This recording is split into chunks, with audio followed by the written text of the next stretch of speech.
guys, what's up? Hope everybody is doing good tonight. We're having a special case of the week, the live stream tonight. We're going to be talking about, we're going to be focusing mainly on the Evansdale, Iowa case, Lyric, Cook, and Elizabeth Collins.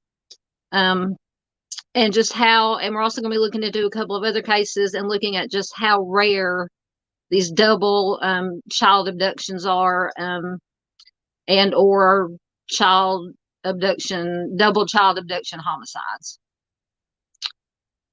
So that's what we'll be talking about tonight.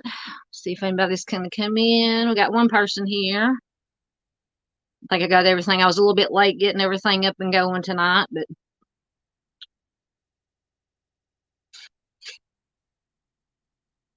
so whoever's here, just call me in. Let me know who. I can't see who it is unless you call me in, or if you don't feel like calling me in, that's fine.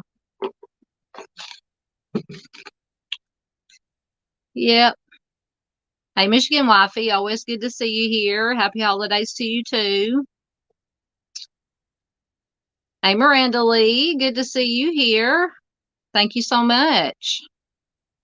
I almost decided not to cancel this and do this another night because I saw that Chris was doing a live. I think it started at 6:30, so I'll have to watch his replay.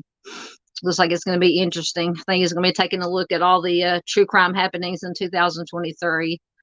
So I'll have to give that a watch after I get done with my live stream.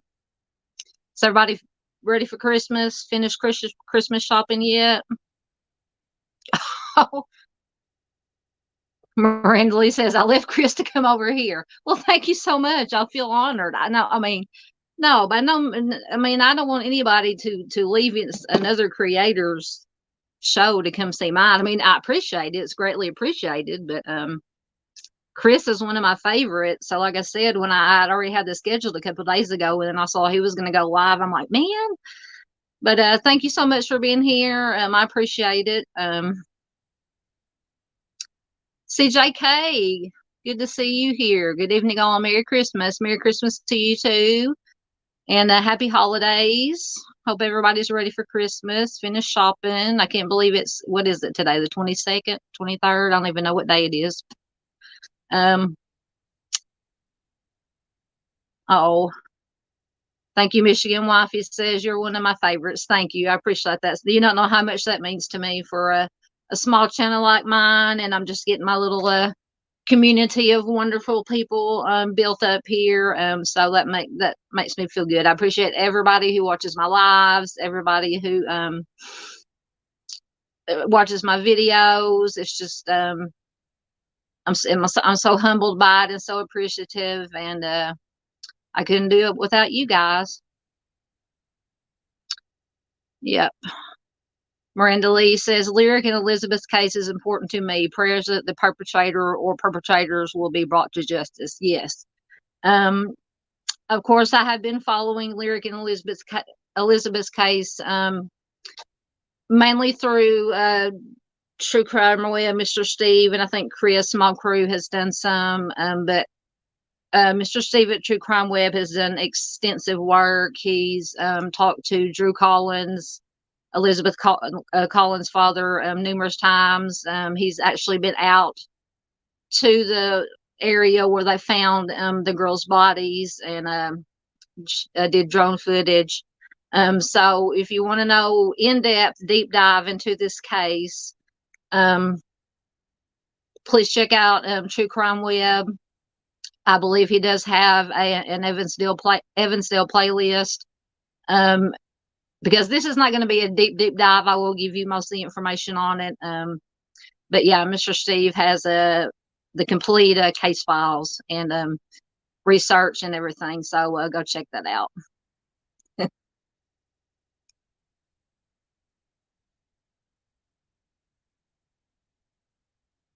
Miranda Lee told Michigan Wifey, go blue. Yes, I've told Michigan Wifey because when she told me, or when I saw that Michigan was going to be playing Alabama, I'm definitely going to be a Michigan fan for that game because being an SEC girl, um, and Alabama beat. Of course, I'm from Arkansas, so the Razorbacks are my favorite, but Georgia Bulldogs are my second favorite. So Alabama beat Georgia, so I'm definitely going to be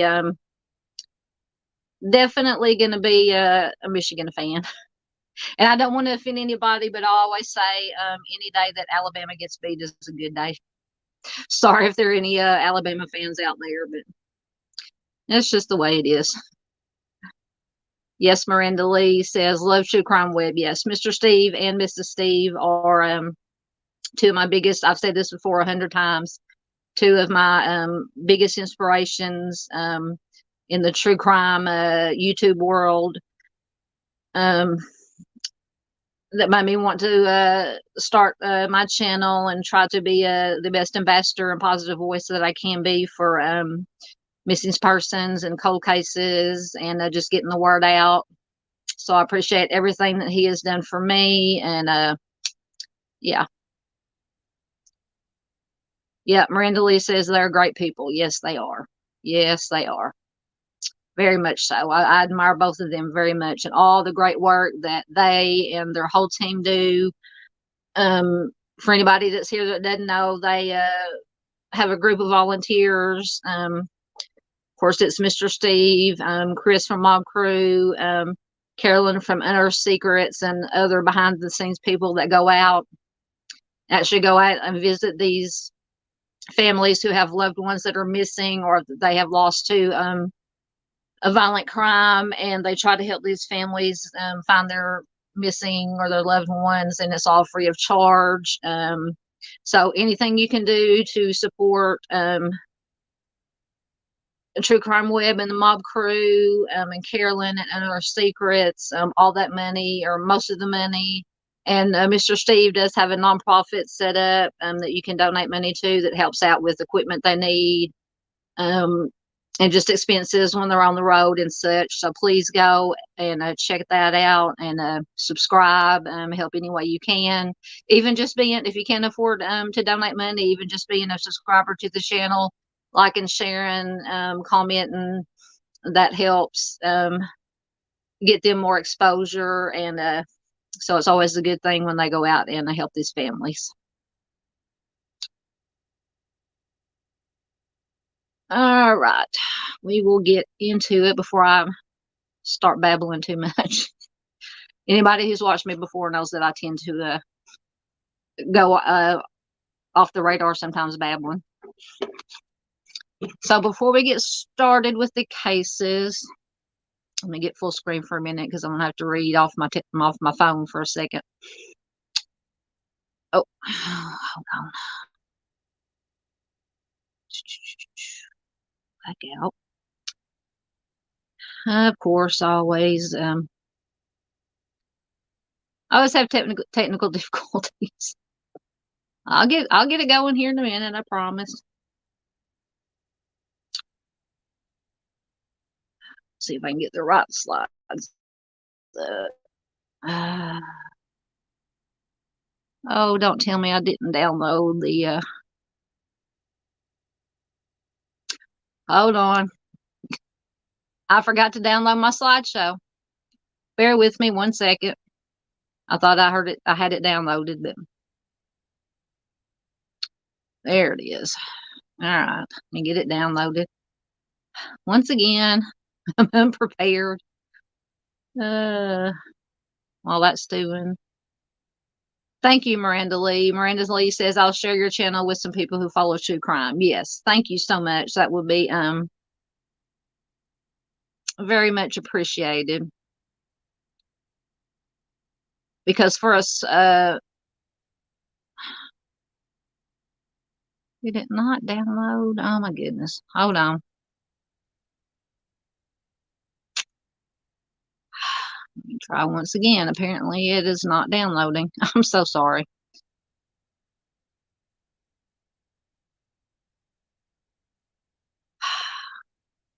One minute. I promise I will get it together. Oh, I don't want to do that. Oops. You.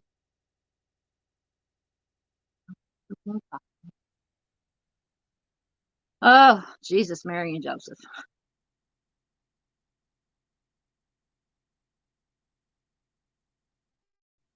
All right, let's see if it will upload. Hopefully it'll upload. If not, I'll just be reading from a tablet screen, which I'm going to be reading. But yes, Miranda, thank you. Yeah, anybody that can share, anybody that you know, friends, family that are into true crime, any true crime groups you may be in. Yeah, I would have very much appreciated it. Share the channel, share videos. Small channels and small communities, building in my little communities here of you wonderful people who subscribe and who watch my videos and my lives. It's always a great help to when you're just getting started out. I think I got my file uploaded.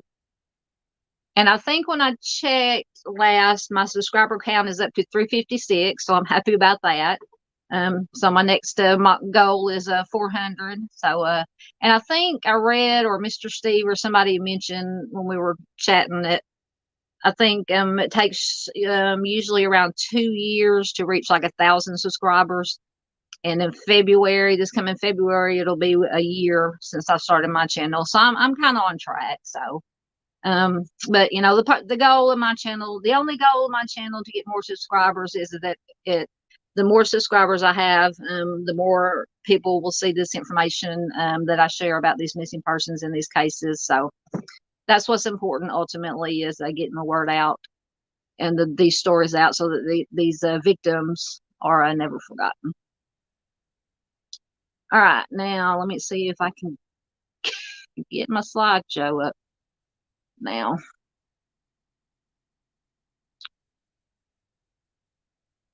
There it is.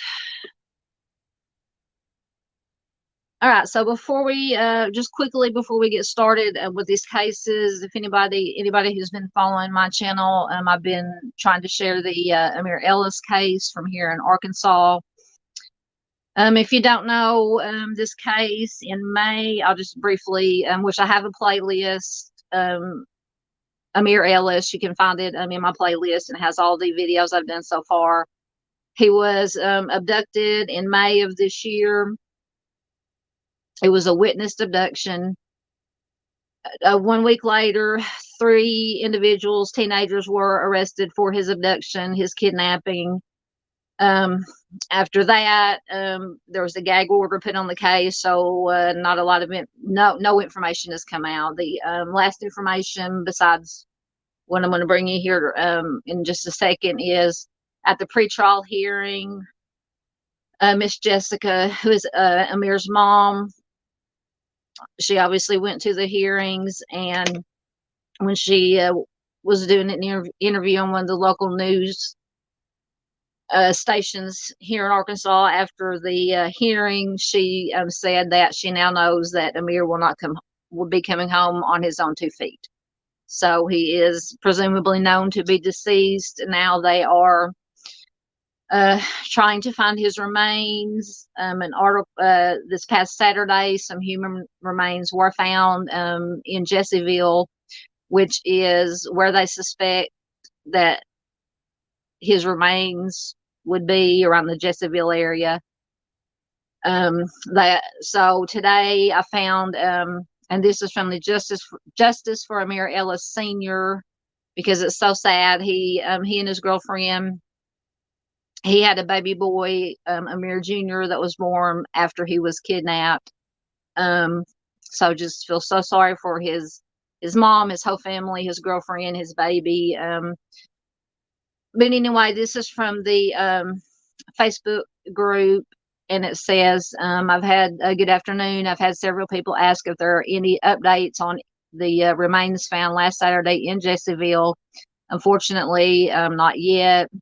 I promise you all that as soon as Jessica, which is Amir's mom, gets an update, has time to process her thoughts, and has time to prepare a statement, she will be updating everyone. I know the waiting is so hard for us all, especially Jessica, but I'm asking everyone kindly to please try to be as patient as possible. So hopefully soon, Miss Jessica and the rest of the family will get answers, and they will be able to bring Amir home and lay him to rest. So I will definitely keep you updated when any new information comes out about this case. All right. Next, I have some very good news. On my live stream that I did Tuesday night, I featured this young man, Chris Hood. He is 22 years old. He had went missing from Mountain Home. This was the young man that was autistic, and he was last seen getting into a car with somebody that possibly he met during online gaming. And I was so worried about this because the first thing I thought was a predator, online predator. He has been found safe. He has not come back to his home yet, but his family knows where he is. He is in a safe place, and they are working on getting him home. So as far as I know now, he is safe. But if anything else, once again, comes up concerning this case, I will update you on this one. And then now we have our featured missing person. This is Cottrell Beasley. He is just 15 years old. He went missing December 19th, which was 3 days ago, from Fayetteville, Arkansas. He is a black male, 5'5", 120 pounds, with black hair and black eyes. He was last seen wearing a gray Nike hoodie and black basketball shorts.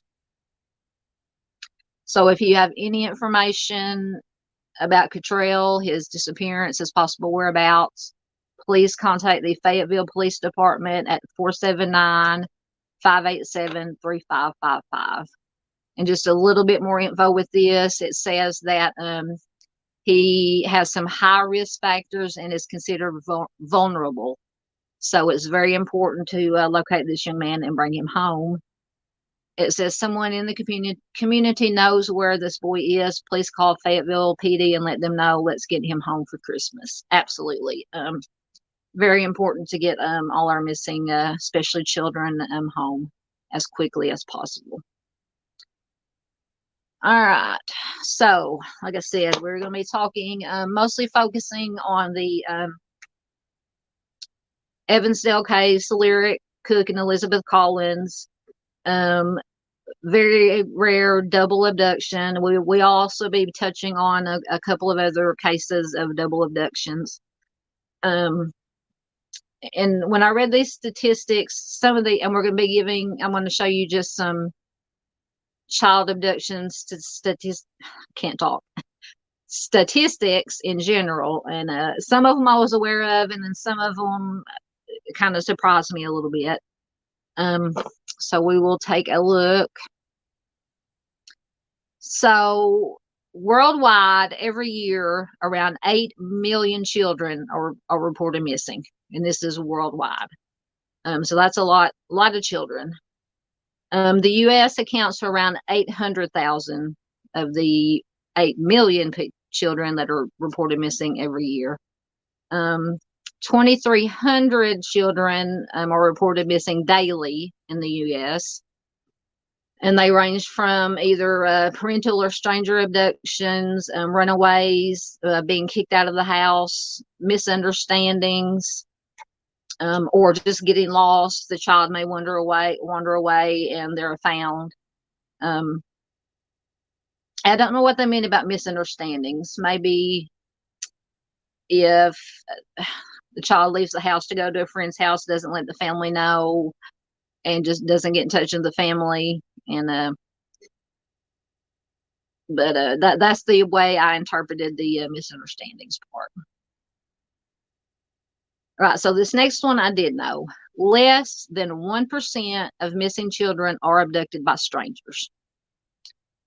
So it says when it comes to all cases of children reported missing, less than 1% are taken by someone that they do not know.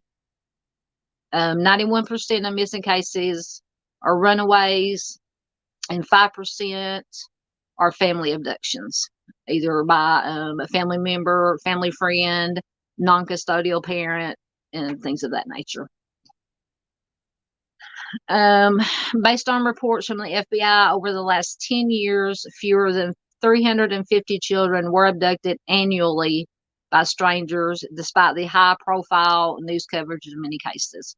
So I think this is what leads to the misconception that, like 99% of child abductions are by strangers, is because these stranger abductions with the 24-hour news cycle, social media, anytime any child goes missing, whether it be stranger abduction, family abduction, whatever the case may be, it's all over. So it kind of maybe leads to the misconception that there are more stranger abductions than there actually are. I mean, one is too many, but yeah, just 1% of children are abducted by strangers. Of course, we all know teenagers are the most common age group for abductions. While the press usually is inclined to cover cases of younger children under the age of 12, the statistics show that teens between 12 and 18 account for 80% of all parental and stranger abductions in the U.S. So, like I said, it doesn't matter what age it is. When a child 3, 4, up to 18, 19, 20, I mean, I still consider that child abductions, and they're all very sad. So 71% of non-family abductions happen on the way to or from school. Now, I've covered or shared a lot of cases where children were abducted, waiting at a bus stop, coming, like I said, coming, like they say, going to or coming from school, walking, and not very far from their homes.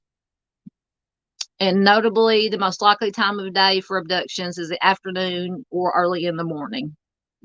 Excuse me. When children are walking to and from school. And even if they're not walking to or from school, you would expect, or in my thinking, I would expect children are more likely to be abducted outside during the daytime, because especially smaller children, because you would hope that younger children are not outside alone at night after dark. Maybe 16, 17, 18-year-olds would be out, but you would hope that younger children like that would not be out after dark. Now, this next one, I kind of question, because I've read different statistics on this. And this comes from Reuters. It says, and the website I got this from was safeatlast.com, or I'll put everything all the links to all the sources in the description box. But according to this, it says 57% of children abducted by strangers make it back home. What do you guys think about that? Because I have read anywhere from only 2 to 3% of children abducted by strangers are actually found and brought back home. Now, I could be wrong. I'm not a professional. I just go by what I hear and I read. But it says, while stranger abductions are more difficult to prevent and intercept, the majority are still returned home alive.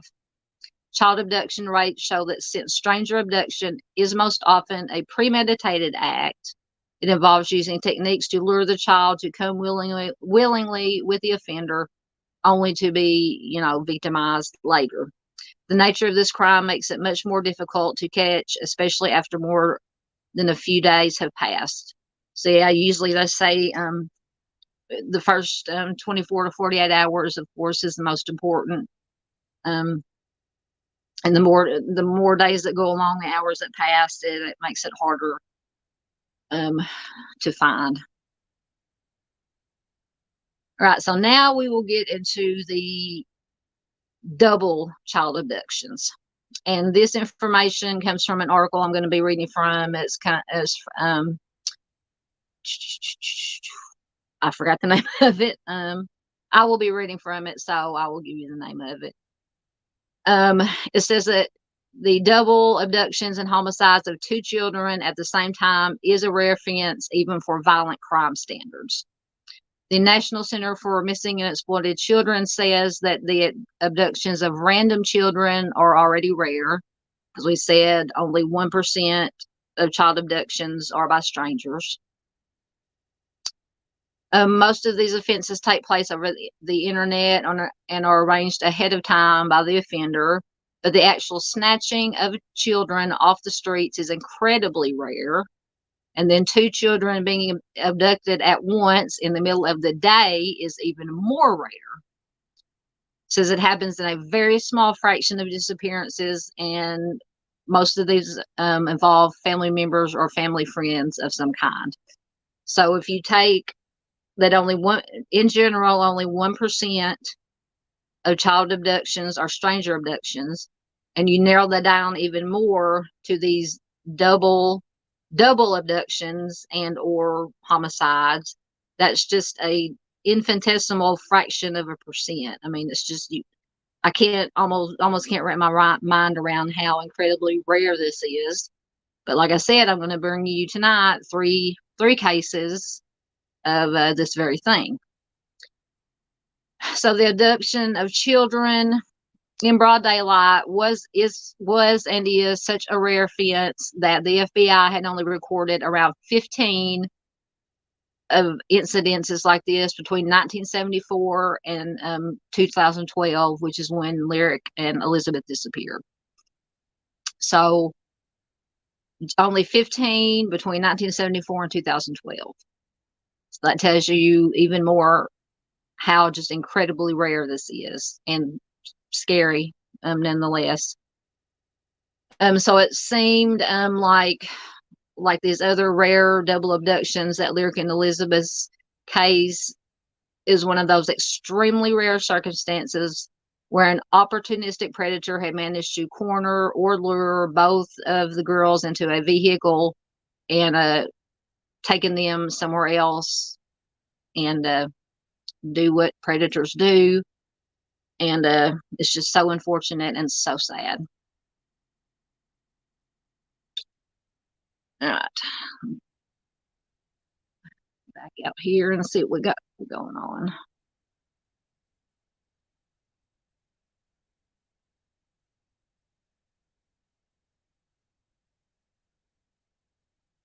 Miranda says, try to be a guest on other channels. That helps build your audience. I found out about you for Mr. Steve. Yes.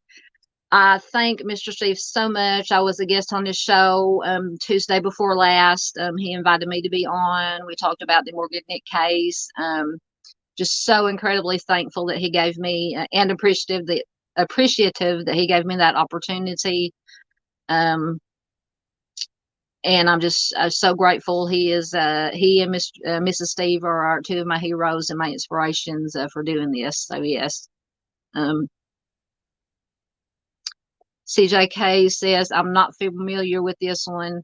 Yeah, that's kind of why I wanted to feature this or do either a video or a live about this case, because and the way I found out about it was from watching Mr. Steve's channel. I'd never heard of it before until I started watching True Crime Web and all the work that Mr. Steve has done on it. Like I said, I haven't done deep dives into it. I just have basic information. Everything I've learned from watching Mr. Steve's channel. I do believe he does have a playlist for this case. So definitely go check it out.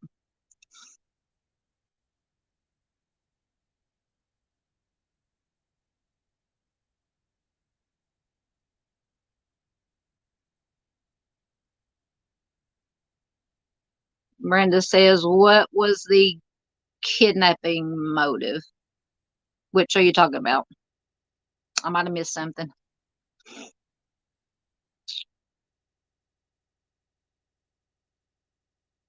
Are you talking about Amir Ellis's case, Miranda? I'm sorry, I'm behind in comments.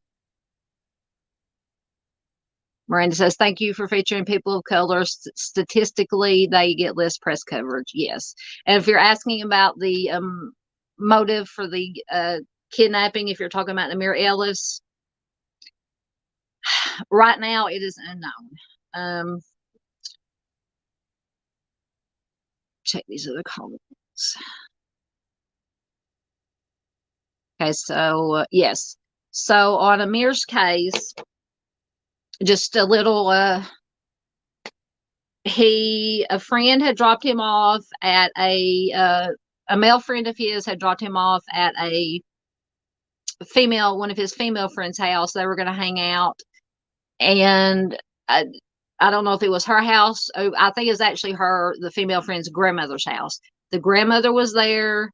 Of course, Amir was there after he was dropped off. The female friend he was visiting was there, and according to the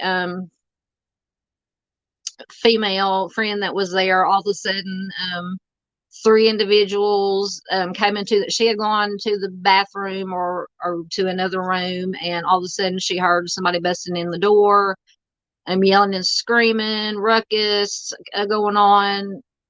As she came out, the grandmother came out, and they saw these three individuals abducting Amir, putting him into a vehicle. I think it was an SUV of some kind, and that's the last time he was ever seen. Except for now, all credit and God bless Miss Jessica, who is Amir's mom. She actually did a lot of research and investigating on her own and found the ring doorbell footage of, I don't know if it caught the actual kidnapping incident, but it captured maybe the vehicle,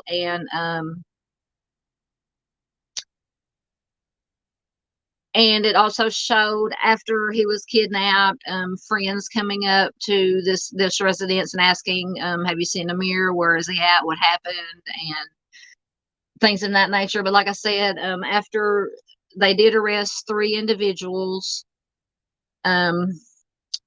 for his kidnapping, a gag order is still in place. Like I said earlier, if you weren't here, the only other thing we know is that the pretrial hearing, of course, it wasn't televised, but his mom said that after the hearing, she now knows that her son will not be coming home on his own 2 feet. So we do know that he is deceased.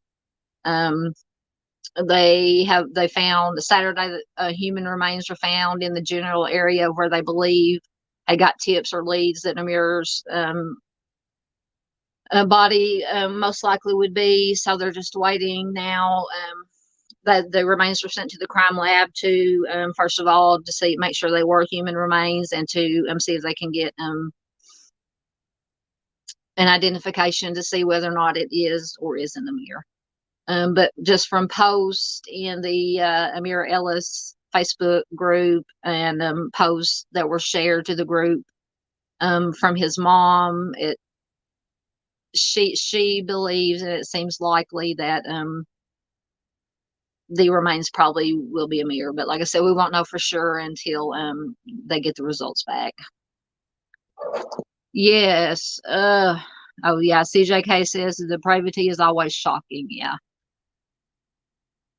And as far as the motive, like I said, now of course there is all the theories and rumors that drugs and blah blah blah were involved, but everything I've researched and read about Amir, because I've been following this case since it was first reported on the news that he had been kidnapped, abducted, is that, for the most part, he's a good kid. He was 20 years old. Kids, young adults do what young adults do. I mean, he wasn't, from everything I've read, he wasn't out gang banging and doing this and that. He may have experimented with whatever, but by all intents and purposes, he was just a normal, everyday young adult. Had a girlfriend, they had a baby on the way, a good kid. So even if it was something that had to do with drugs or whatever, nobody deserves to be there for their life to be taken like that. So, hopefully when And when, like I said, with the gag order, we don't even know when or if the, um, the trial will happen or what's going on. So it's just very, I understand. Well, actually, I don't, and a lot of people don't understand why there's a gag order on this case, but a lot of times it's to preserve the integrity of whatever evidence they have, and to so when it does go to trial, there won't be anything that might derail it or hurt the case in any way. And that's the only thing I can think of for gag orders. Yes, Miranda Lee says, sad when the family does more investigating than the law enforcement. Yes. Miss Jessica and the rest of her family and the volunteers. Like I said, she went out, and Miss Jessica went out and found, got a hold of this Ring doorbell footage.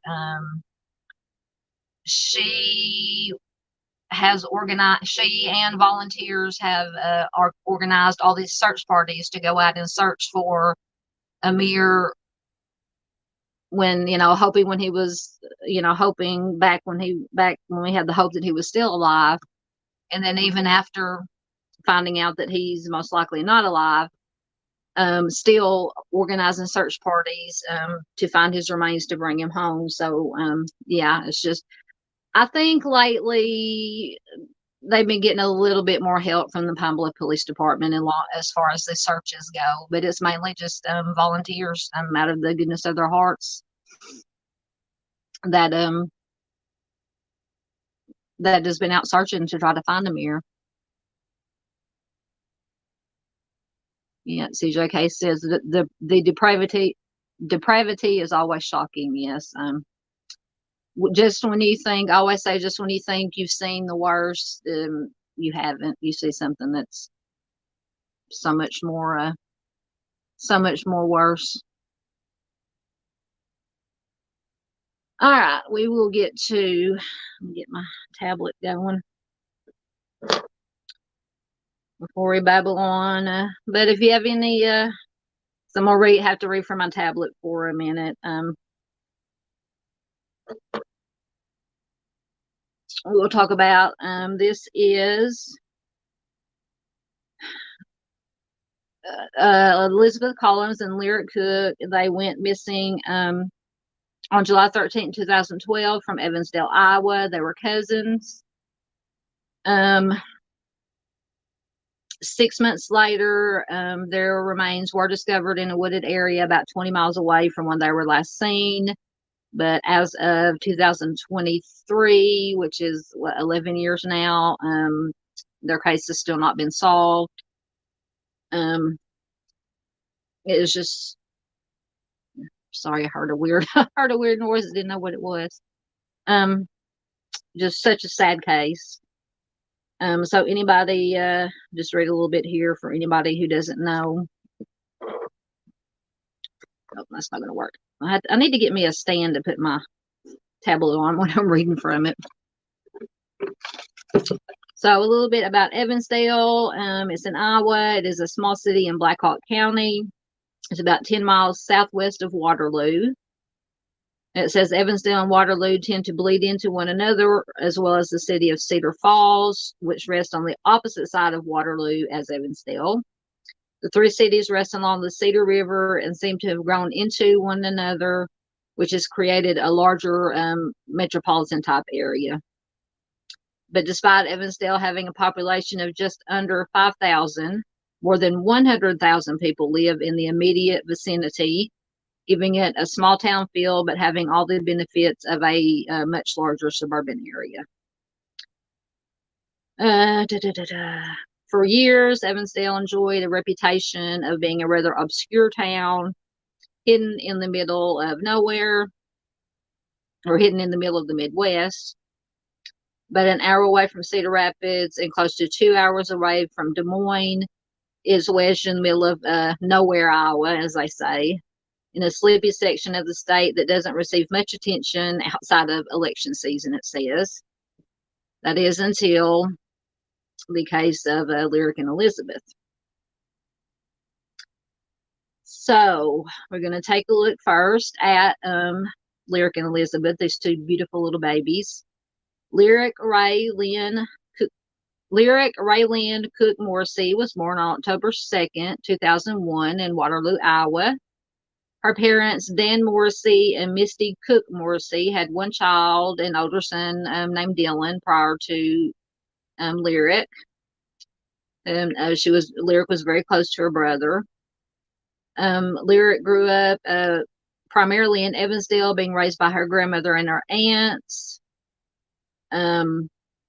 She grew up to be a normal girl. She was involved in all kinds of activities commonly associated with girls of her age, cheerleading, gymnastics. She also loved to spend time at the bowling alley. When she wasn't spending time outside, it said no matter rain, snow, or shine, she liked to be outdoors. She attended Kingsley Elementary School in Waterloo, where she was also active in her local church. Like most girls growing up in the early 2010s, she was obsessed with the boy band One Direction. Along with two of her cousins, they had nicknamed themselves the Bradford Bad Boys after their current obsession, Zayn Malik. Now, I've heard of One Direction, but I've never heard of Zayn Malik. But then again, I'm an old woman, so I don't know what the kids are listening to these days. All right. Lyric's cousin Elizabeth Collins was born a little under 2 years later on July 31st, 2003. Elizabeth was one of 4 children born to Drew and Heather Collins. She had one brother, Kelly, 2 sisters, Amber and Callie. She was close with all of her siblings. She was known to boss them around all the time. Like a Lyric, Elizabeth also grew up in Evansdale. The two cousins were incredibly close, or she was incredibly close with both of her parents. She attended Pointer Elementary School in Evansdale. So she was a bit of a girly girl. She loved makeup and nail polish, in addition to singing with her friends, taking care of animals. She had a dog named Gus that she loved to baby, and the two had grown inseparable. It says that Elizabeth also had a tougher side, which really came out when she played hockey. That was where she got to show off her more rambunctious personality, which also came out when she hung out with her friends at school. According to her third grade teacher, Elizabeth was, quote, always the last one to finish her lunch because she was always talking. So evidently she was just a bright young girl. Both of these bright, beautiful young girls, they were inseparable. They basically grew up together, were always together. So they were cousins. They were related by blood through their mothers, who were sisters. They spent a lot of time together at family functions, especially since Lyric ended up spending a lot of time in the care of her grandmother and her aunts. Lyric and Elizabeth were close enough in age that they had many similar interests, and they often hung out together during family get-togethers. When school had let out for the summer, the two ended up spending a lot of time together at their grandmother Wilma's house, where they often played cards with their grandmother or rode their bikes around. That was actually what they were doing in the early afternoon of July 13th, 2012, which is the day that they went missing. So that Friday morning, the girls had been dropped off at their grandmother Wilma's house along Broven Boulevard, which is in downtown Evansdale. They had been there for a short time before deciding to go on a bike ride together a little after noon. At around 12:15, at least that's when their grandmother Wilma recalls, the two had headed out to the front yard, got on their bicycles, and took off down the road. Sometime between 12:30 and 1 p.m., the girls were spotted riding their bikes on Gilbert Drive, which is about a mile and a half away from their grandmother's house. This is not too far away from Myers Lake, which is a local fishing and recreation spot. They were then spotted heading down the 1000 block of Lake Avenue, still on their bikes, still together. More than an hour had passed since the girls had left their grandmother's house. They had not returned yet. Wilma, their grandmother, was growing concerned, but it wasn't until Lyric's mom, Misty, returned home that they began to panic. They began calling around to friends and family in an effort to locate Lyric and Elizabeth, and they began to do preliminary searches of their own just around the neighborhood, and maybe calling up friends to see if any friends had seen the girls anywhere. So after being unable to find Lyric and Elizabeth in the region around their grandmother's home, their family made the decision to report them as missing to the local Evansdale Police Department at around 2:48 p.m. Now, this was roughly 2.5 hours since the girls had left to go on their bike ride. And a search was launched in earnest to locate the girls. The search effort began at Wilma, the grandmother's home. It spread outwards towards local parks, schools, other areas where the girls might have gone. Within an hour, Evansdale police had been joined by deputies from the Black Hawk Sheriff's Department, as well as members of the local fire department. The fire department began searching bike trails and things of that nature.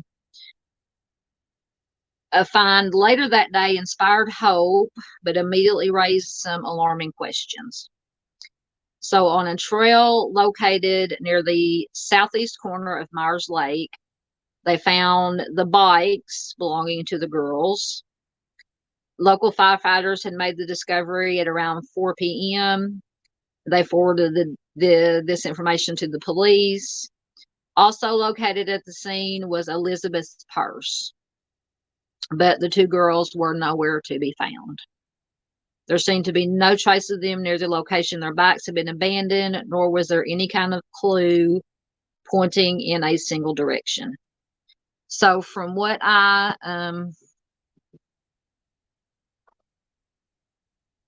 yes, CJK says, this case is one that makes me sick. Absolutely. Me too. So as far as where they found the bikes and the purse,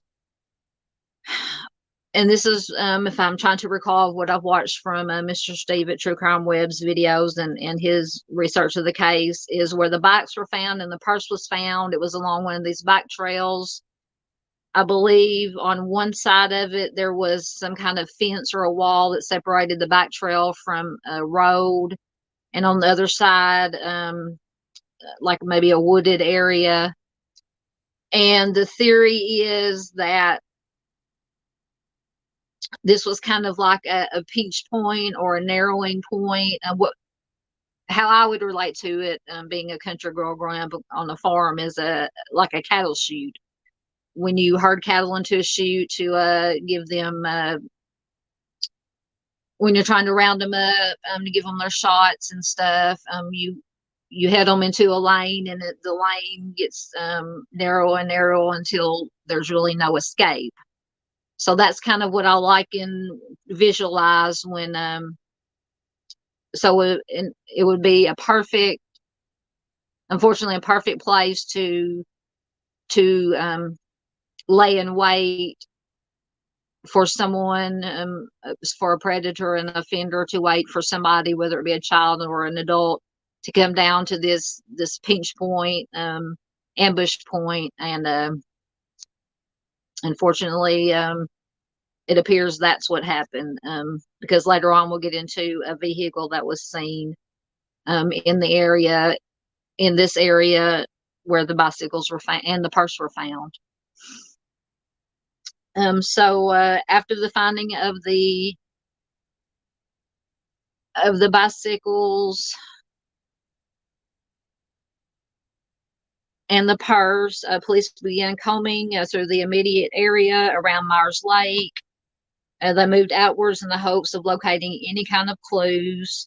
They began trekking through the entire stretch of land that the girls had traveled between where they had disappeared, which was downtown Evansdale, to the location that their bikes were found, which was around Myers Lake.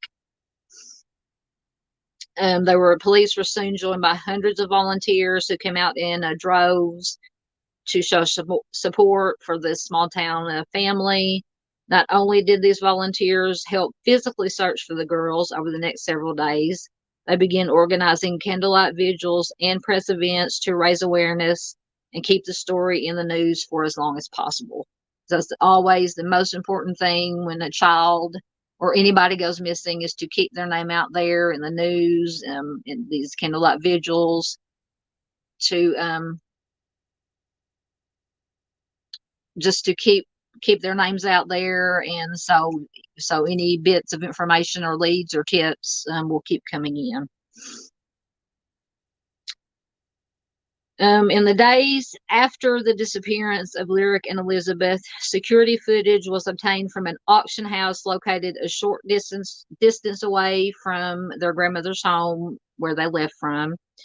This footage was brief, and the cousins only appeared in the footage for a second or two, but it says it showed them surprisingly riding away from Myers Lake at around 12:11 p.m., which is a time period that fit in with the established time frame. Investigators hoped that they could pinpoint more of the girls' bike trip with similar footage from other establishments, but they seem to have had little luck finding any other video footage of the girls, unfortunately. They would have to rely upon less efficient methods of tracking the girls, such as scent dogs and witnesses. The FBI agreed to cooperate in the search, sending some of their specially trained divers to look through Myers Lake. And this is where the girls' bikes had been found. Eventually, after a few setbacks, local officials decided to partially drain the lake to assist in this effort, but they were ultimately fruitless in finding anything of value in the lake. Myers Lake quickly became the primary setting for the investigation. It was the location that the only real evidence had been found, which was the bikes and the purse, and where their known path had seemed to come to an end. It was believed that if anything had happened to Lyric and Elizabeth, that it likely happened there. Like I said, this kind of pinch point, this narrowing, once again, unfortunately, almost perfect place for a predator to lay in wait, with really no ambush type, for an ambush type abduction, and with really no way to escape, with a wall being on one side and then I believe wooded area or some kind of other obstruction on the other side. It would just have been hard, unfortunately, for the girls to have a way to escape. Evansdale police and Black Hawk County sheriff's officials spearheaded the investigation, but were assisted by numerous officials with the Iowa Department of Criminal Investigations, as well as the FBI, who contributed more than 30 investigators. While exhaustive searches were being conducted at and around Myers Lake, investigators began talking to known offenders, especially those that had a history of targeting underage victims. These were not only known predators, but those that had expressed any kind of interest in underage girls in the past. Many of these known offenders were interviewed numerous times by investigators. Several were brought in to take polygraph tests, but unfortunately, it doesn't seem like any of these individuals were involved, as police basically cleared all of them through rigorous vetting processes. Of course, they also vetted or talked to the parents, family members, family friends. That's standard operating procedure in these cases. They always work from the inner circle and work their way out. Of course, all the family friends were cleared. To police, it seemed like this might have been the worst possible outcome, as it was becoming clearer and clearer that the girls had likely been taken by a complete stranger, someone that was not familiar to them prior to their disappearance. And as we talked about before, this happens in an incredibly small fraction of cases, and it is incredibly rare. For an extended period of time, local police continued to receive tips from the public. For the first few weeks, police officials estimate that they received roughly 20 tips per hour. But by the end of the summer, that number had decreased to roughly 40 a day. By July 20th, which was a week after the girls disappeared, police seemed to have ruled out any accidental causes such as drowning, etc.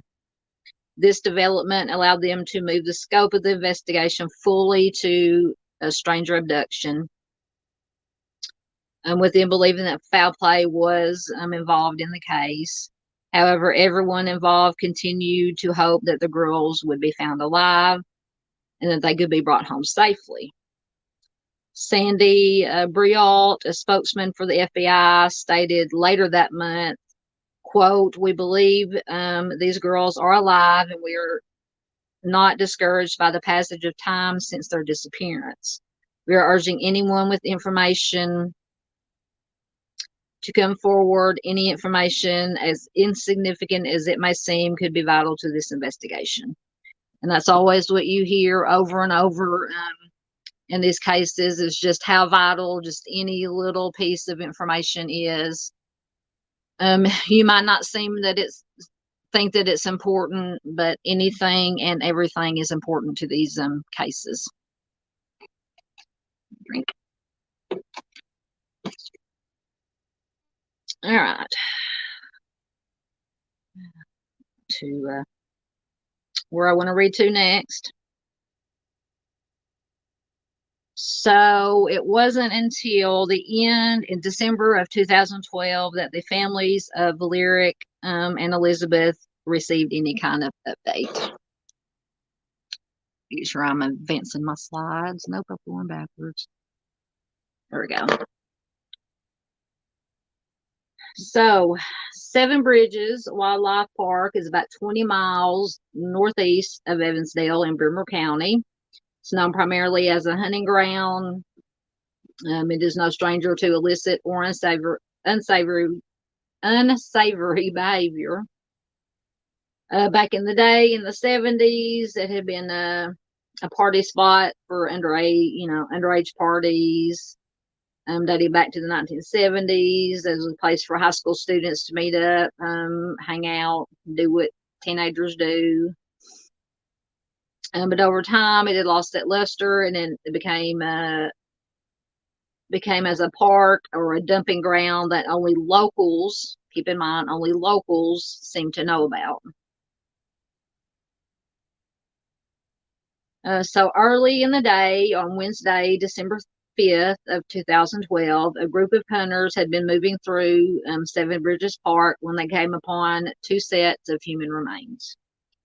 The remains had been somewhat shrouded in an isolated area of the park where foot traffic wasn't a huge concern.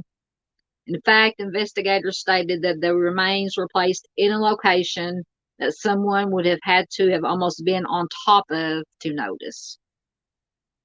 Once again, in these remote locations, it's usually by sheer happenstance or luck that remains are found.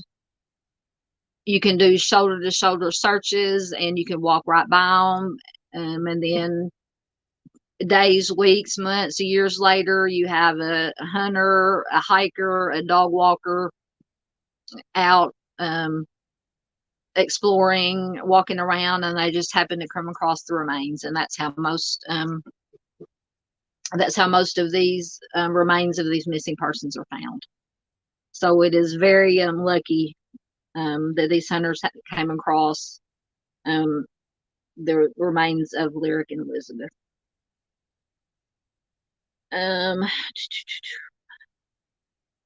It says if anyone was walking a few feet away from the remains, they likely would have missed them. So that's what I was saying about just 1 or 2 feet or a matter of inches either way, and you completely miss them.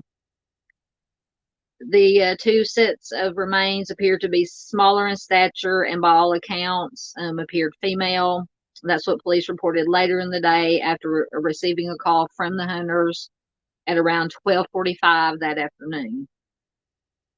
Soon, the area around the Seven Bridges Park, which is primarily known for raccoon hunting, was overrun with police officers, investigators, and journalists. The remains were sent to the state medical examiner's office in Kenny. I don't know if I'm saying that right, Ankeny, for identification, but most believe that these were the remains of Lyric and Elizabeth. The following day, on December 6th, 2012, Chief Deputy Rick Abbin of the Black Hawk County Sheriff's Office held a press conference. During this conference, he announced that officials were confident that the two bodies found at the wildlife park were Lyric and Elizabeth. Despite investigators not yet receiving test results back from the state medical examiner's office, there were no other missing persons cases from the region at the time. At least none with two similar victims, and the smaller stature of the remains hinted at them being children. So on Monday, December 10th, 2012, the Iowa State Medical Examiner's officer publicly confirmed that the bodies found were those of Lyric and Elizabeth. They provided this information to local police chief Kent Smock, who then informed the families before the press, before they announced it to the press. That evening, Heather Collins, which is Elizabeth's mom, posted a public message on her Facebook page, which read, quote, "We have been so blessed by the outpouring of all the prayers and support tonight with the gut-wrenching news that my beautiful daughter and my niece's bodies were found by hunters. This was not the outcome we wanted, but we know that they are up in heaven with our Savior, and our nightmare of where they are and what is happening to them has been answered." So it's always bittersweet. Of course, you always want to hope for the best, that your missing your loved one is still alive. Best case scenario, that's always the best case scenario, is that they are found alive and unharmed. Unfortunately, in a lot of cases, most cases, that is not the case, but at least they were able to find their remains and bring them home. And now all we have to do, we need to find out who the offender or offenders are. All right, let's see what we go to next.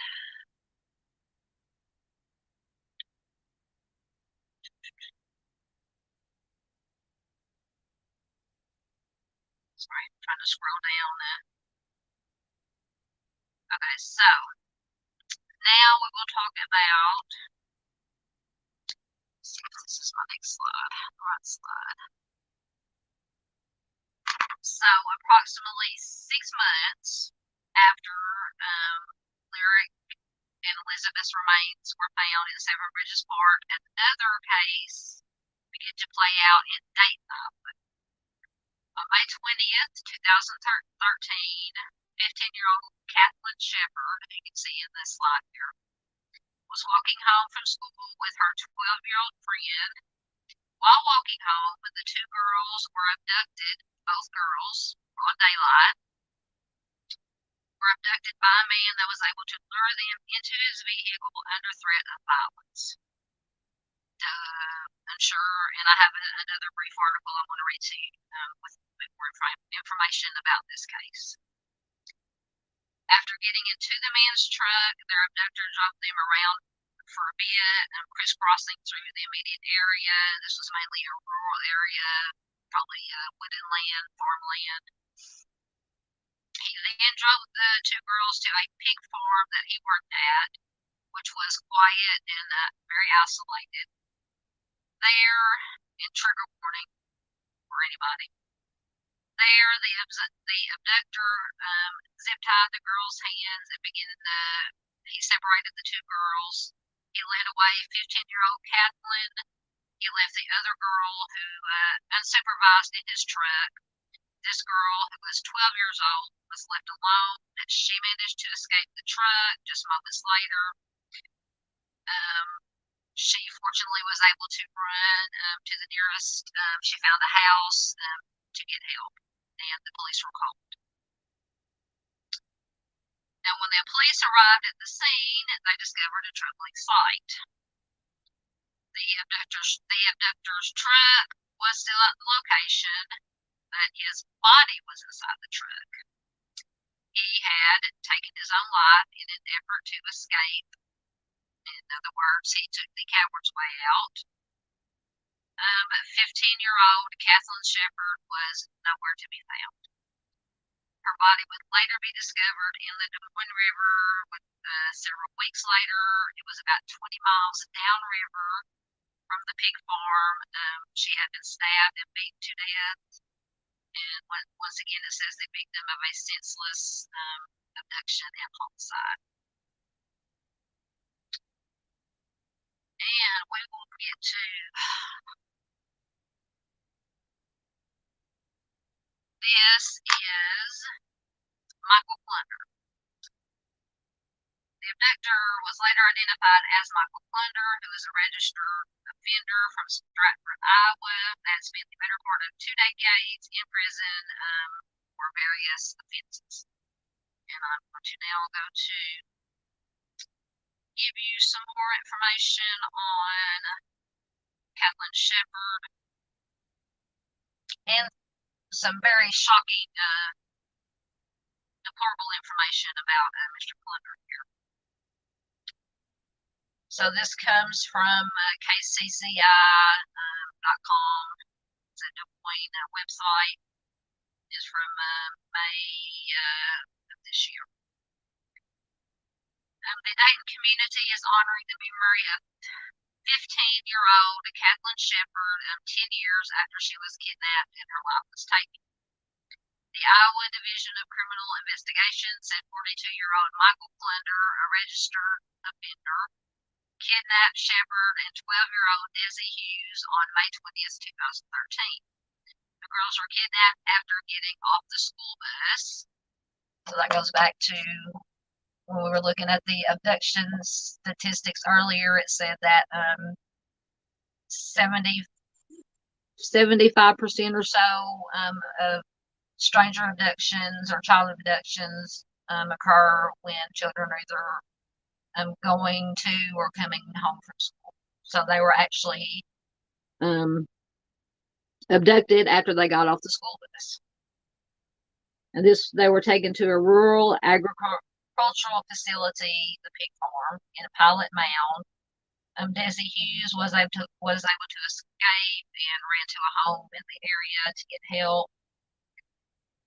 Of course, we know about Mr. Plunder taking the coward's way out. And the next day, hundreds of people volunteered to search for Kathlyn Sheppard. Kathlyn's body was found in the Des Moines River near Ogden on June 7th, 2013.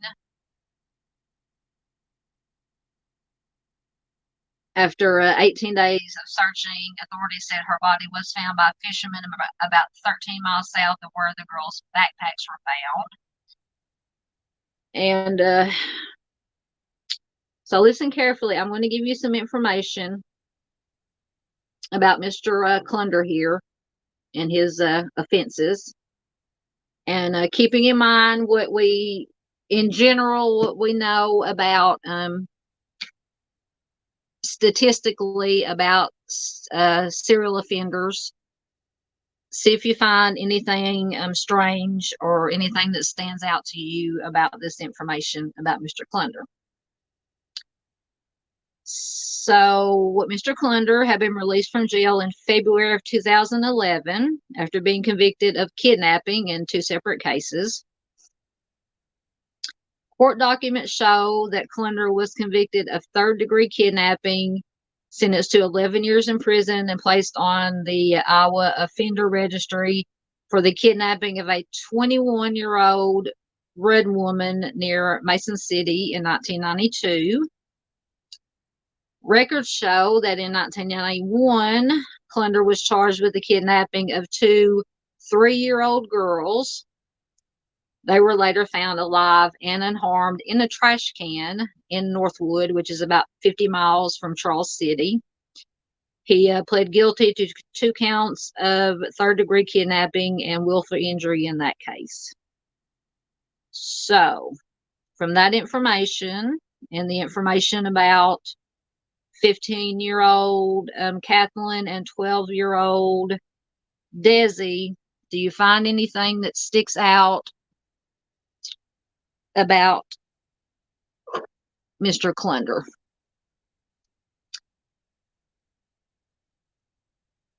Hello, Meg from Australia says, I'm late, catching up. Thanks for your passion and dedication. You're not late. You're fine. You can always watch the beginning on replay. Glad to have you here. Glad to have everybody here. So does anybody see what I'm getting about? So we have Kathlyn Sheppard, who is 15, Desi Hughes, who is 12, 2 3-year-old toddlers, and a 21-year-old woman, all assaulted in some way or another by Mr. Clunder. What stands out to y'all about based on statistics of what we know about serial offenders? Anybody out there? This is the first thing that jumped into my mind when I read this information about Mr. Clunder.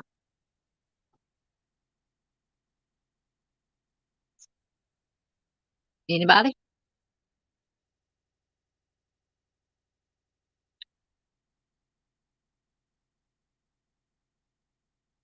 All right. So what stood out to me was the age range of the victims. You have age range from 3 years old to 21 years old, with a 15-year-old and a 12-year-old in between. Typically, now there are always exceptions to the rule.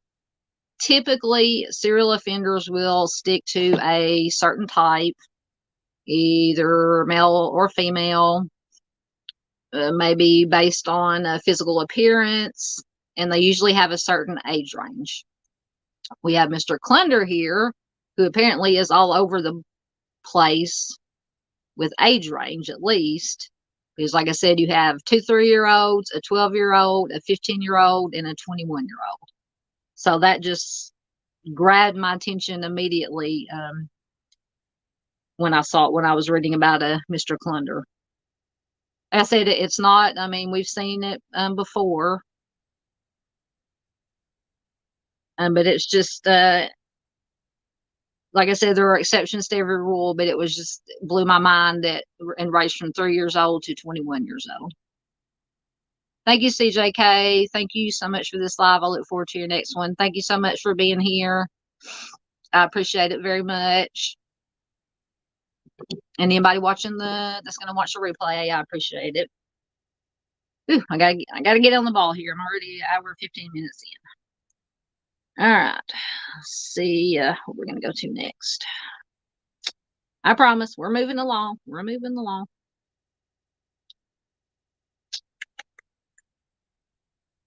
I think that was the last that I was going to. Thank you, CJK. You have a wonderful Christmas too. Thank you, Miranda Lee.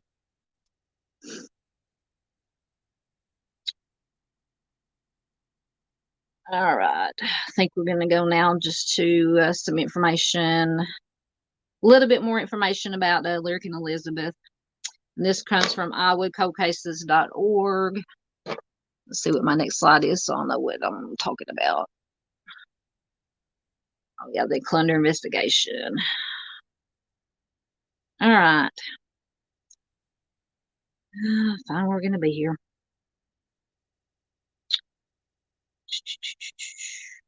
So we talked about Kathlyn Sheppard, the possible, and Mr. Clunder, and the possible, if I can find it. Well, they did, with this investigation, they did investigate. I'm trying to find where they're talking about it.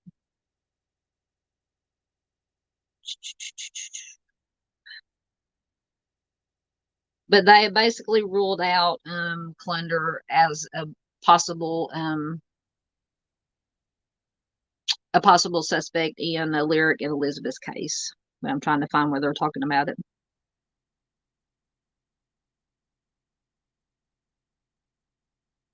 And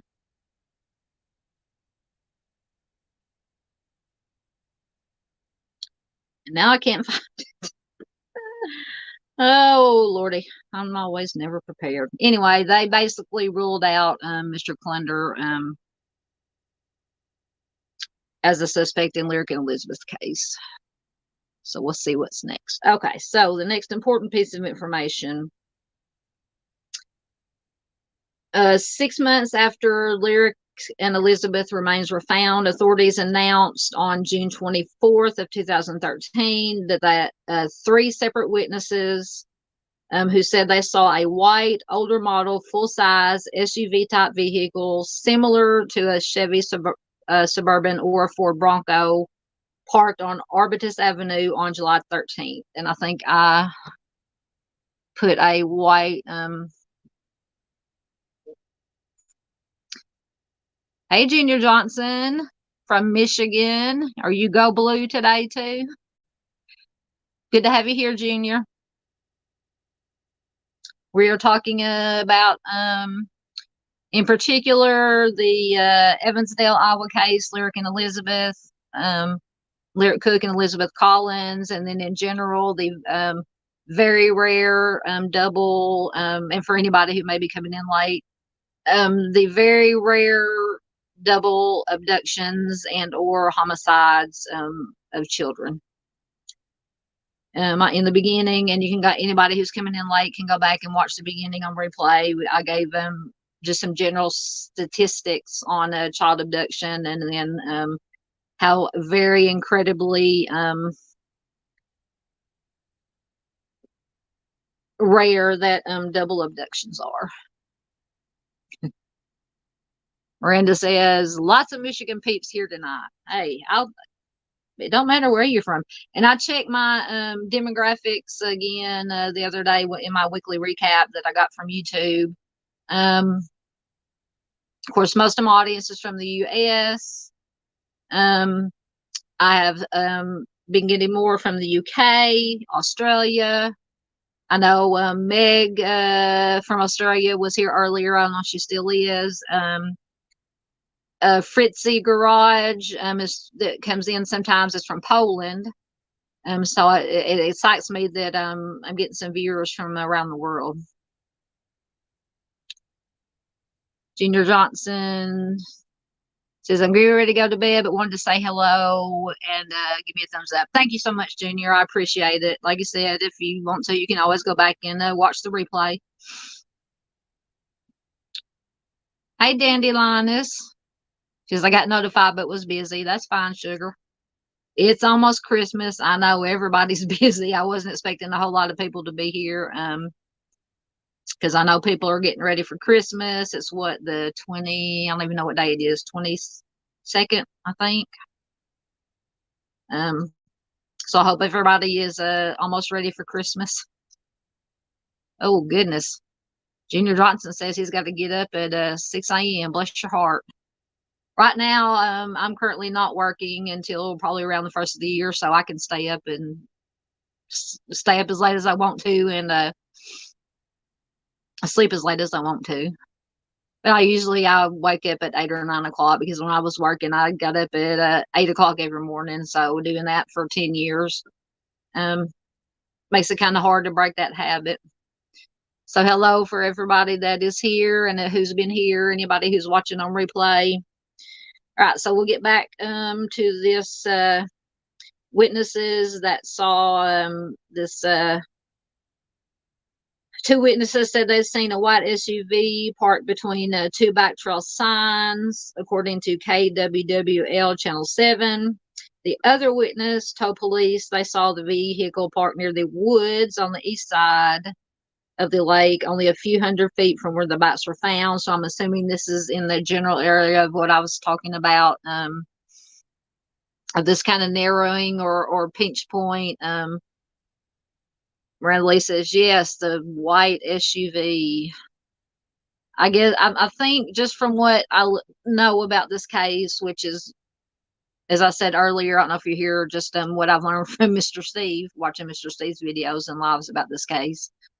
That's probably the biggest lead they have in this case is the, and besides the remains and is unknown, how much information they could get as far as DNA or anything from the remains. Junior Johnson, no, as far as I know, we do not have any new news on this case. But I just wanted to, I've never personally done a video or a live stream about this case. So I just wanted to present it in case any people that watch my channel, any subscribers or viewers of my channel have not heard about the case. And plus, when I got looking at these child abduction statistics, try saying that fast 3 times, it just blew my mind about some of these statistics and just how rare, especially these double abductions and or homicides are, because only 1% of child abductions are by strangers. And so when you break down it even further to these double abductions, it's just an infinitesimal fraction of a percent that are double abductions that take place by strangers, usually in the middle of the day. 2 children snatched off the street. It's just very sad and very scary that offenders like these are so brazen to not try to take just one child, but 2 children in broad daylight. And they unfortunately have succeeded in these cases that we're looking at. And we've looked at, of course, the Lyric and Elizabeth case. We've looked at the Kathlyn Sheppard case, which is also from Iowa. And we will briefly touch on the other double abduction.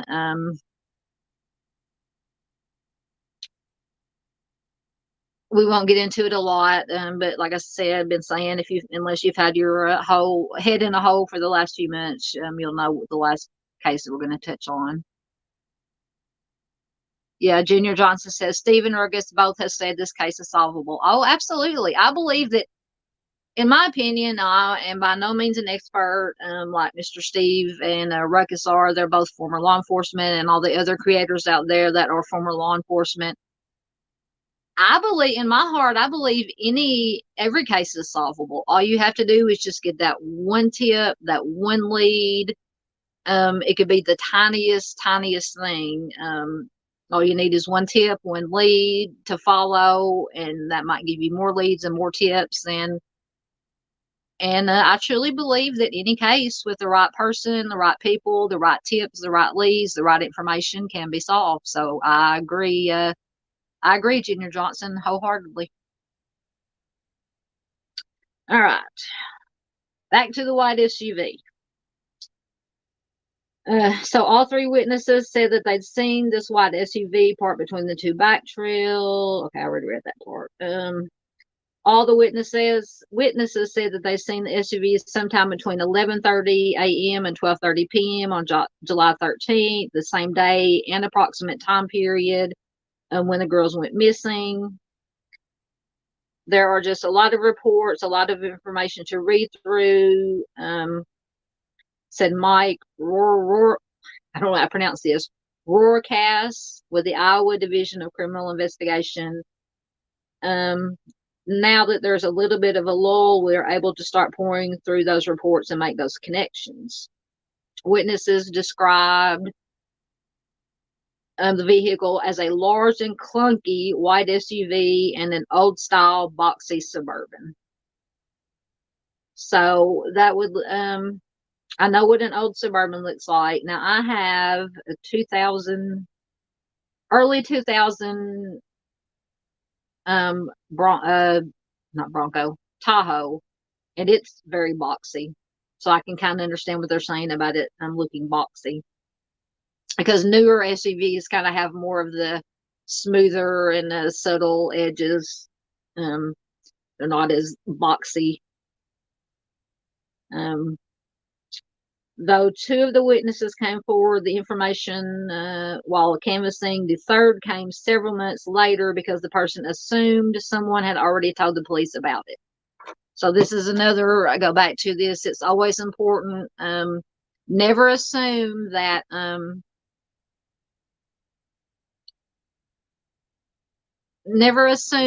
that somebody else may have given the same information that you know to the police.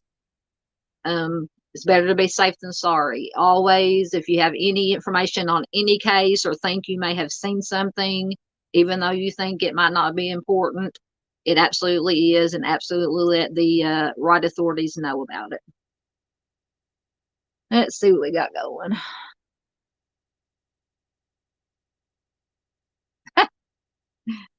Oh, Dandelion says, I never thought I'd say that I'm thankful that I'm at an age that I'm undesirable. Oh, come on. Doesn't matter how old you are. You like to think that everybody is desirable. I mean, I don't know how old you are. You can tell me if you want, but if not, I know it's you never ask a lady her age. I'm not ashamed to say my age. I'm 52. But the thing is, you're talking about being, I mean, who's to say the matter of being desirable or not desirable is in the eye of the beholder? So you may have, unfortunately, predators out there who you don't know what their desired physical appearance or age or what the case may be is. So, I mean, I've researched and covered several cases where there were talking going back to Charles Ray Vines. He's a serial offender. He's passed away now. From here in Arkansas, he assaulted and took the lives of two 72-year-old women. When I say assaulted, I mean SA, 72-year-old women. So, you know, Dandelion, I'm not making light of your comment, but it's just these offenders, it's just, you never know. You never know. Every offender is different. What did I miss? Junior Johnson said, I'm kind of doubtful about Jake the Ripper. Where's Jake the Ripper coming from? Did I miss something in the comments? So if Junior can elaborate about Jake the Ripper, which I am interested in the Jake the Ripper case too. That's another one of these cases that I really want to know for sure.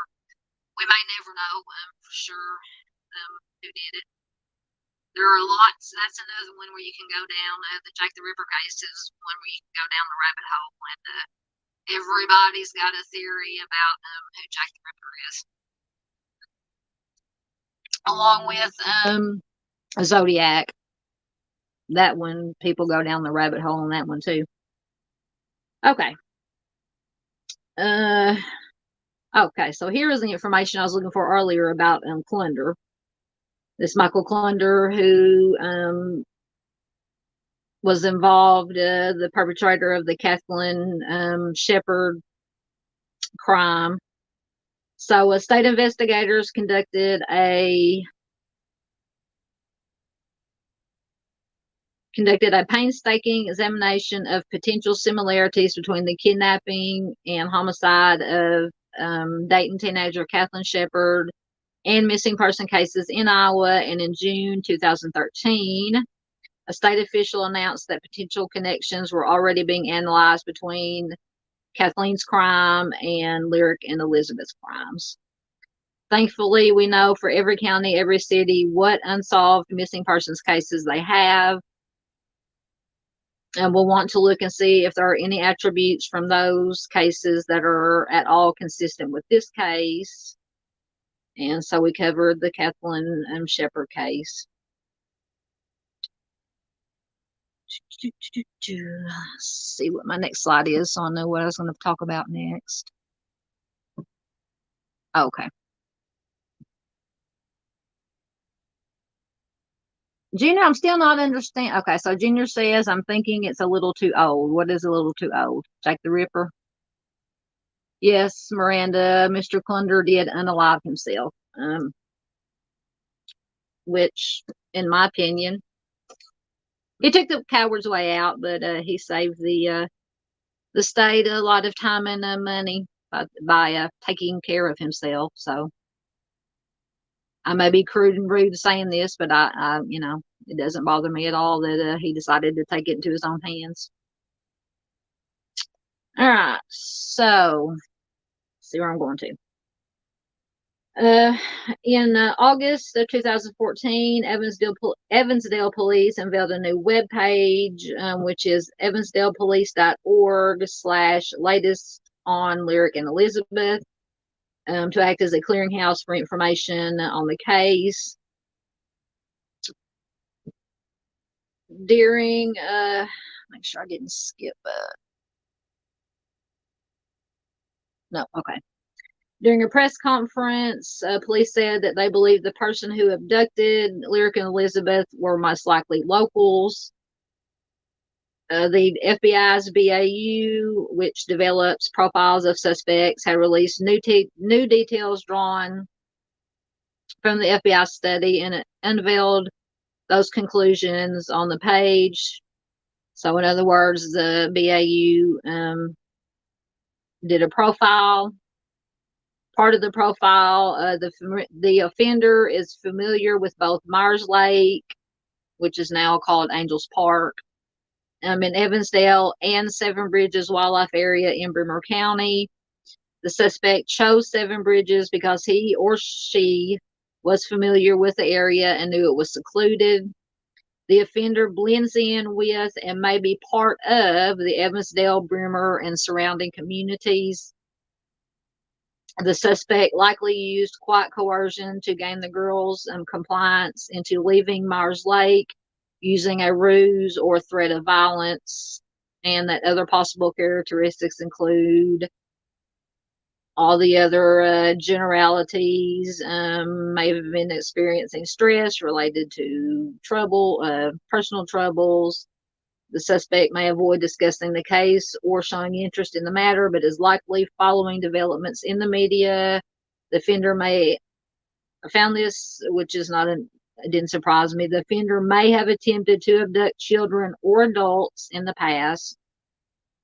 And after the disappearance of the girls, the suspect may have altered his or her physical appearance, or the offender's vehicle may also have been altered with a new paint job or reupholstery. They also went on to say, in a press conference on February 13th of 2015, Evansdale Chief of Police Kent Smock said authorities were focusing their efforts on anyone who might be familiar with the remote Bremer County woodland, this Seven Bridges wildlife area where Lyric and Elizabeth remains were found. Smock made a plea to the public to identify anyone they believe is familiar with the Seven Bridges wildlife area. In the picture here, you can see it's just an overview, and it does have the spot where the general spot of where Lyric and Elizabeth were found.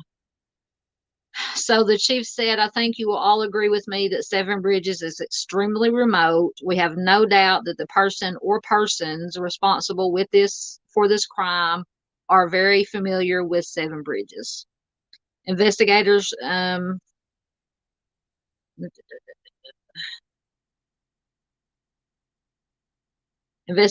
traveled to Nicmac in Virginia to discuss the case. Chief Smock said they want to speak with anyone who is familiar with the wildlife area, which was formerly a Bremer County park and a popular gathering place, in order to eliminate them as suspects. So anyone who may have been in that area around the time that Lyric and Elizabeth disappeared, or around the time that their remains were found. So apparently, Chief Smock, for some reason, was fired from his position as Evansdale chief on April 14th of 2015. Don't know why. But in any case, in a Waterloo Cedar Falls Courier story published July 26, 2015, interim Evansdale Police Chief Jeff Jensen said the Evansdale Cousins case was never to be considered a cold case. And they said that investigators are still fielding tips in the, what they say, call the Evansdale Cousins case. Or most people just call it Evansdale. Whenever you hear Evansdale, if you're familiar with true crime or this case, you know what they're talking about. Okay, I think, let's see what we got next. Okay, so there was, I gotta find it. Here it is. So on July 12th, 2017, KCCI.com reported that to date, authorities had interviewed more than 1,000 people and looked into more than 300 offenders, and that a new lead involved the investigation of an Ankeny offender. Jeff Altemeyer, 58, was charged with trying to entice children in Jasper, Monona, and Grundy County by offering them $100 to get into his van. Altemeyer was arrested in November and accused of trying to lure a 6-year-old girl in his car near Onawa. And Altemeyer is also suspected in 2 other incidents, one happening near Dyke City Park and another 2 weeks later near Clay Street Park in Cedar Falls. When asked about Altemeyer, Rohrkast said, "The most I would say is that he is one of our leads, and I will leave it at that." Court records show that Altemeyer was working as a traveling automobile damage field inspector, and is quoted as, "It is very concerning to us when you have an individual like that has the access that he does through his employment at the time to basically roam the state or roam the Midwest."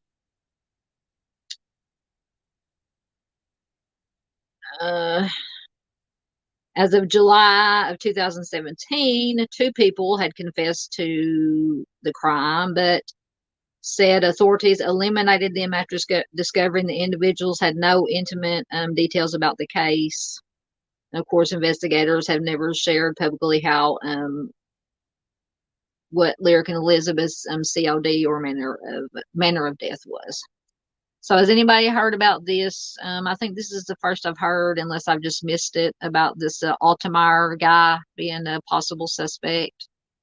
I may have to go back and rewatch Mr. Steve's videos or lives on Evansdale and see if he or anybody else has ever mentioned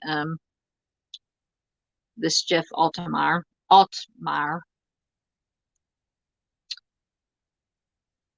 All right, gotta hurry up. Okay, we're almost done, I promise.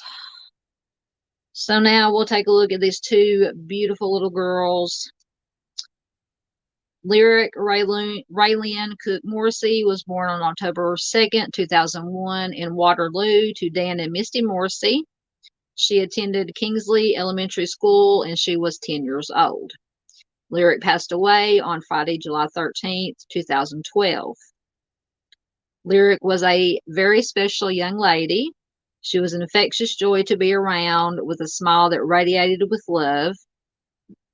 In her short years, Lyric came to know the Lord Jesus Christ and the importance of salvation through Jesus for the people of the world. She had a heart of compassion for her family and her friends. She enjoyed bowling, cheerleading, and gymnastics. She loved to be playing outside, snow, rain, or shine. Most seen was Lyric's unconditional love for her family and her special love for her brother Dylan. Her desire to have fun within those loving relationships was seen while going to church, sharing devotions with her parents in the morning, and card games with her grandmother in the afternoons. And then we have Elizabeth June Marie Collins. She was born at Allen Memorial Hospital in Waterloo on July 31st, 2003, the daughter of Drew and Heather Cook Collins. She was a student at Pointer Elementary School and was a bubbly little person with the best smile who loved what life had to give and all it had to offer.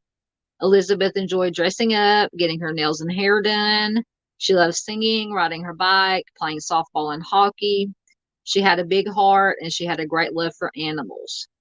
Elizabeth also loved playing with her siblings and ordering them around.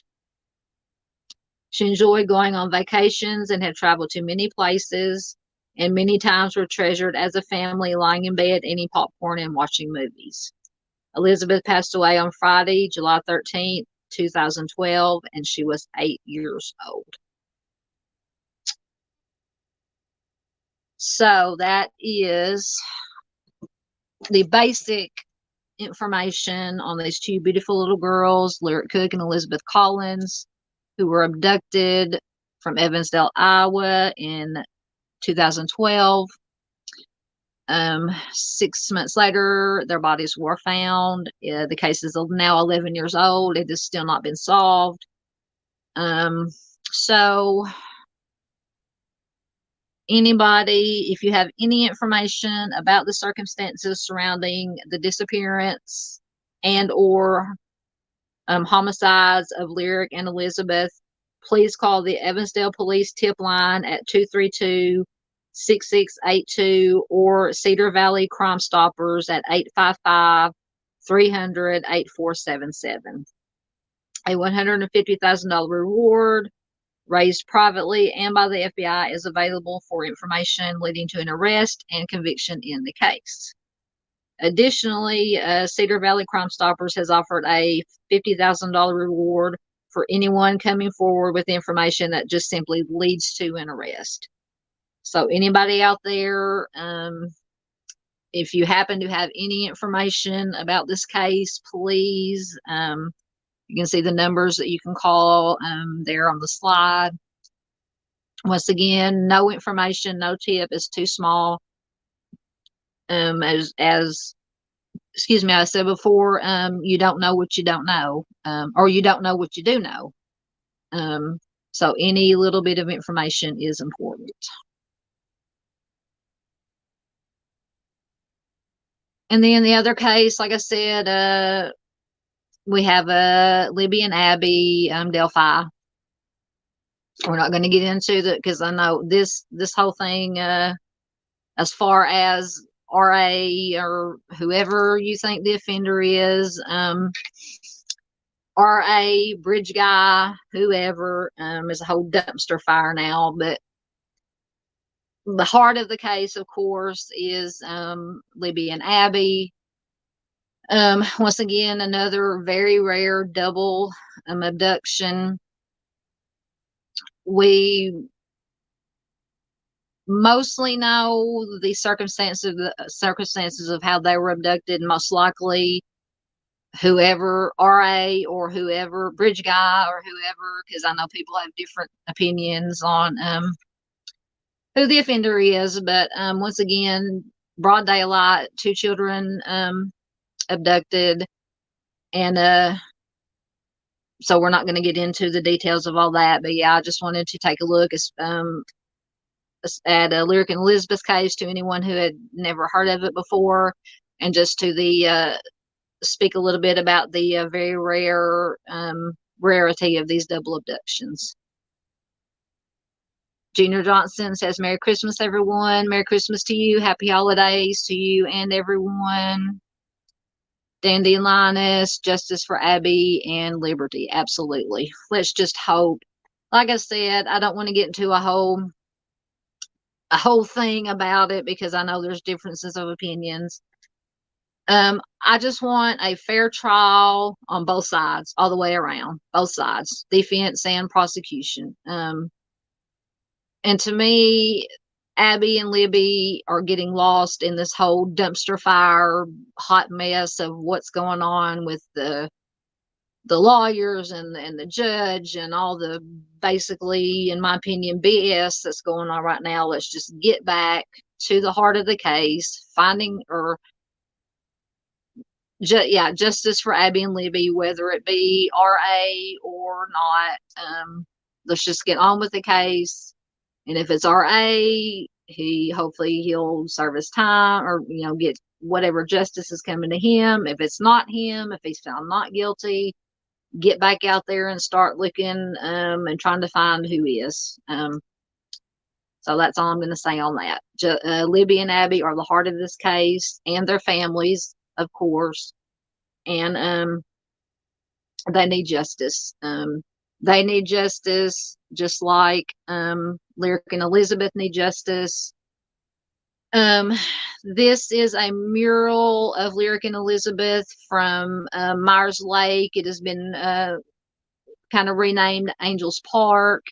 I mean, it's not just for Lyric and Elizabeth. It's for anybody, any child, or anybody that has gone missing can have a memorial there. I believe there's a memorial for Amber Crum there. If you've watched, once again, Mr. Steve and Chris at Mob Crew and Carolyn from Inner Secrets, about the Amber Crum case from Texas. It's just a place for anybody who has a missing loved one or a loved one that was a victim of violent crime to go and meditate, have a sit, take a breath, talk to their loved ones. Just a beautiful, beautiful memorial for Lyric and Elizabeth, Amber Crum, and for everybody who's gone missing. All right, guys. Unless anybody's got any other comments or questions, I'll probably be getting out of here soon. Been here almost 2 hours, a little bit longer than I intended, but that's okay. I hope everybody has a good Merry Christmas, Happy Holidays. Hopefully I will be able to get my Missing Person Monday video recorded and uploaded sometime Monday, even though it's Christmas. Maybe it'll give you something to, if you need to take a break from your family, or watch a football, or whatever you're doing on Christmas, take a break and watch it. I probably won't do any other lives until after the first of the year, because I'm going to be busy spending time with my family and watching a lot of football bowl games through the new year. So anyway, thank you everybody who came. Dandy Linus, Junior Johnson, Miranda Lee, who else? And I'm going to forget somebody. CJK, Meg from Australia.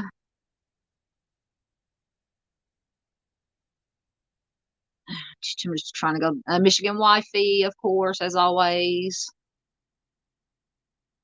Everybody that was here, thank you so much. Everybody who's watching the replay, so much. Thank you so much for watching the replay, and everybody who attended the live and participated in the chat. So once again, Merry Christmas, Happy Holidays, and I will see y'all soon.